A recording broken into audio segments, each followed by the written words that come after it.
Jo, zonja dashur, nuk është ndarë me mua zonja. Zonja ka iku kush e di sa herë nga shtëpia dhe unë kam mbledhur nga shtëpia. Zonja ka probleme me trurin e kokës. Zonjës ti bëhet denancim dhe ti që të drejtën prindërore si nen. Sepse po kërkon të braktisë një fëmijë. As telefoni nuk ma hap zonja me. Ja ç'a bën zonja. O gazmen. Ashtu shtëpi prindërve të mi dhe telefoni nuk e hap.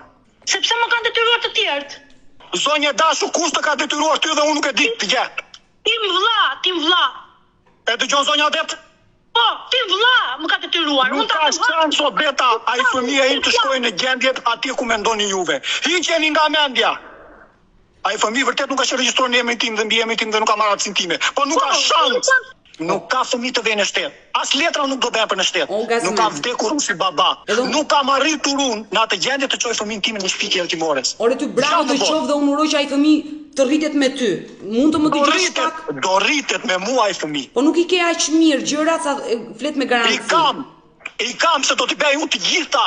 Prandaj kam lënë zonjën atje dhe kam marrë në Itali për të mbaruar punët e mia. Dhe kam thënë zonjës si njeri, kur të mbarosh divorcin me burrin tënd, do vi unë do regjistrojmë fëmijën. Kështu kam lënë me zonjën unë.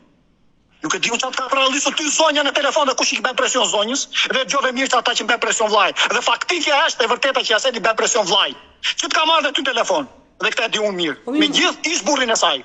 Po mirë mo, tani fëmia jot bën presion kunati, ti nuk je i aftë i zgjidhësh këto gjëra? Nuk flasin ata njerëz, nuk kanë folur kurrë me ata njerëz, nuk i di se kush janë, me pak fjalë. Nuk i di se nuk mi ka prezantuar zonja, se ka vlla, se ka motër, se ka tezë, se ka baba, se ka asnjë. Se zonja është jetime. Prindërit e saj janë ndarë. Unë gazmen të kërkoj falje deri në vdekje.